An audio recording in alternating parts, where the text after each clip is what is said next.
Hey everybody, welcome back to Bible Fun with the Nuns. Today we studied Psalm chapter 23 and today is day 16 of our Advent. So let's get started. All right, let's go ahead and get started. I don't know of a more famous passage in the Bible than Psalm 23. John 3:16. If there was another one, it'd be John 3:16. But I'll say this, across the board, Psalm 23 is kind of universally beloved. I mean, for instance, how many times have you ever watched a movie and there have been a funeral scene at a movie? And during that funeral scene, kind of as the music plays and as the event goes on, it doesn't matter how the people have lived in that movie. It's not a Christian movie or kind of whatever the situation. You hear the words of Psalm 23 kind of overlaying that moment. I can't tell you how many times I've stood at a graveside myself and been the one to read Psalm 23. But what's interesting about it is that it's really not a funeral passage. As a matter of fact, the only real reason we use this in a funeral is because of the one verse that says, "Yea, though I walk through the valley of the shadow of death." But here's the thing. None of the rest of it is about death.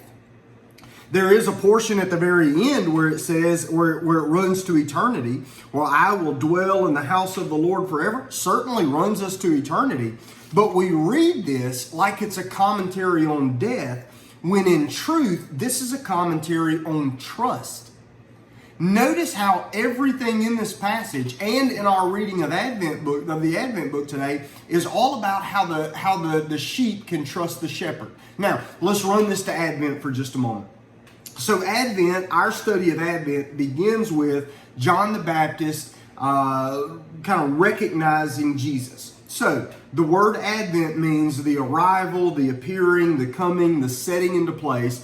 And kind of that pivotal moment is when John the Baptist, it says, and John the Baptist, it says, when John saw Jesus coming, he said, "Behold, the Lamb of God who takes away the sins of the world." That's kind of how we framed Advent.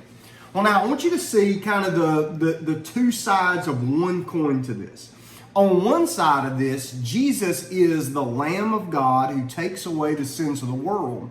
But while he is the Lamb, simultaneously, he is our shepherd. "The Lord is my shepherd, I shall not want." And here's what I love about this. I love about he's not just a shepherd. He's not just the shepherd. He's not one of the shepherds. He is not the only shepherd. Listen, the Lord is my shepherd. As a matter of fact, I like how whenever you just kind of begin quoting off that passage, you can take those first 5 words and just spell them out with your hand. The Lord is my shepherd. Well, if I did it with this hand, it makes even more sense, right? The Lord is my. Well, what do I wear on this finger?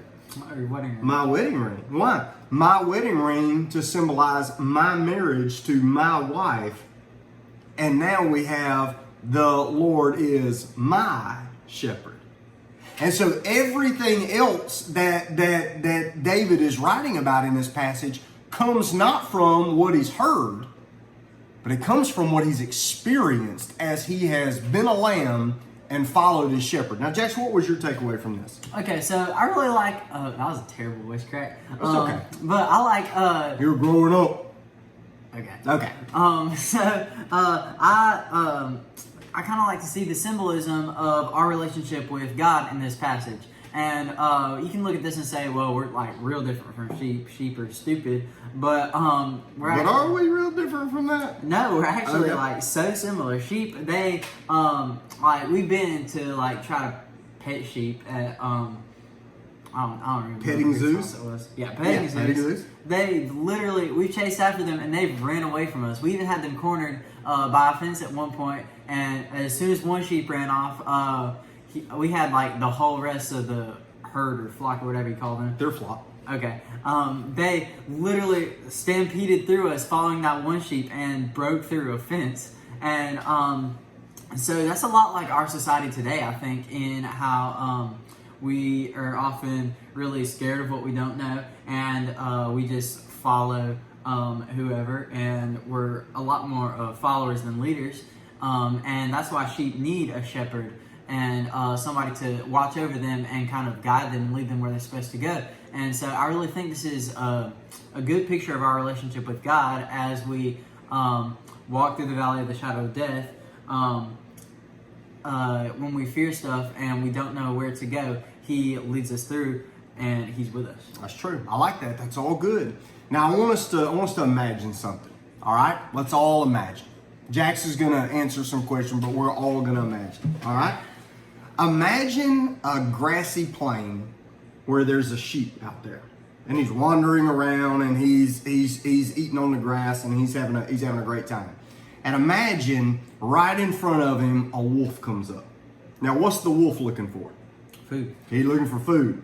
Now, then the sheep looks up and he sees the wolf. What do you think the sheep is thinking? Is he going, hey, this is no big deal? Or is he thinking, this may be it? He's terrified. Okay. So, when the sheep is threatened, what does the sheep do to rear up and show how ferocious he is? It jumps up on its hind leg. He might jump. That's true. Does he have claws? No. Does he have teeth to bite with? No. Does he have horns to run at? Yep. Some. Does the lamb? No. Okay. So now we're in a situation where if we're thinking about a lamb who's got no sharp teeth to bite his enemy, no sharp claws to claw his enemy, no long, pointy, strong horns to gore with. Matter of fact, he's not even that fast to be able to run from the wolf. What does the sheep have that he can use to defend himself against the wolf? And the simple answer is nothing. The only thing the sheep has to protect himself from the wolf is a shepherd. Your rod and your staff, they comfort me. And even if I'm walking through a valley with wolves looking up from all the cliffs, and it's like the valley of the shadow of death, and there are tight crevices, and there are lurking eyes, and there's scary wolves, the shepherd is there. And what does the shepherd do? He makes me to lie down in green pastures. He leads me beside still water. So, the only time I would ever want to lay down is if I felt safe. If I don't feel safe, I either fight or I flight. Well, the only time I'm going to lay down is if I feel safe. Well, how do I feel safe when the enemy's around? If the shepherd's also around. I like how when you look to the very end of this chapter, it says, and surely goodness and mercy shall follow me all the days of my life, and I will dwell in the house of the Lord for how long? Forever. So, surely goodness and mercy shall follow me all the days of my life, and I will dwell in the house of the Lord forever. Can we just agree that forever is a long promise? And yet, this promise is only as good as the shepherd who makes it. Well, the Lord is my shepherd, so I shall not want. Forever is a long promise. Always is a big promise. And yet what it says here is we have a shepherd who is a lamb and a lamb who is also the shepherd. He keeps all of his promises. Goodness and mercy all the days of my life, and I will dwell in the house of the Lord forever. All right? Hope you enjoyed. Tomorrow we'll see you on the very next day in the very next passage. Bye. Bye.